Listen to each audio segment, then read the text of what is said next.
We first spawned the nations of the United States and some other states, and it begun. And immediately we saw that the North, which is playing Canada, is having a lot of space, but also the United States East got a lot of that. And now we're going to focus on the South because there are more countries there, and it's not just one country just staying there. Meanwhile, at the top, the two United States pieces were battling each other, and also Canada. And some revolts were happening in Baja California and other places. And then eastern United States was destroyed, and another one of the eastern United States was destroyed, and a revolt happened there. And then Canada moved on to western United States, but they pushed back.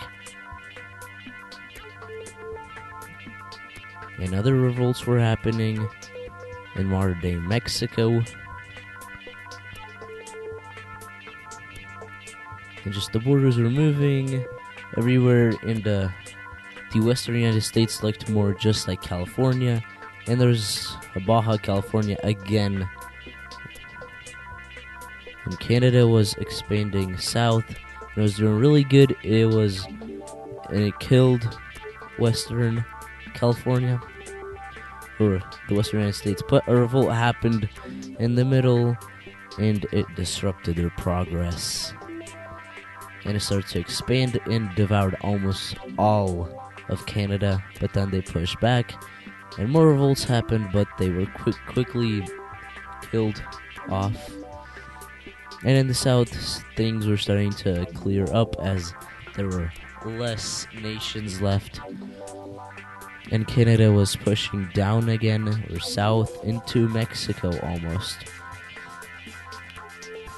And some deaths in the eastern United States happened again, and Canada was pushing south again.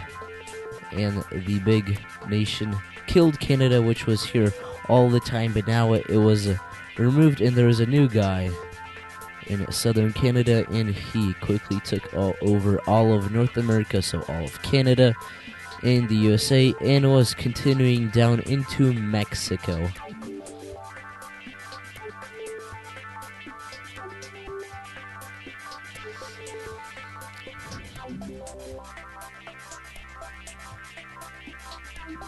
And a bunch of revolts happened, but they were quickly put down because of the huge armies and wealth the biggest nation had accumulated. And we're gonna call it Canada, even though it's like Whitington.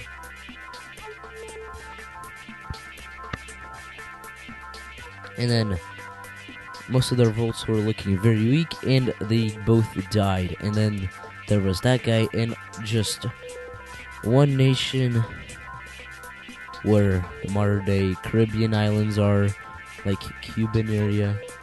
And after some time and some peace and some alliances, and yeah, my game freezes a lot. And the Central American guy died, but then a few revolts happened, but they were quickly taken down by our giant Canada. And then the Central American guy died, and the other Central American guy also died. But bro, that tiny revolt had no chance. And Cuba also died. So even though you didn't ask, he would win in a North American Battle Royale. Canada would, as it seems, because of its massive territory, and it's just, you can just safely accumulate land and wealth and armies and then attack everyone below it. Well, below there are more countries and smaller countries, and they will be stuck fighting each other, and Canada is going to take over. But it's just a game.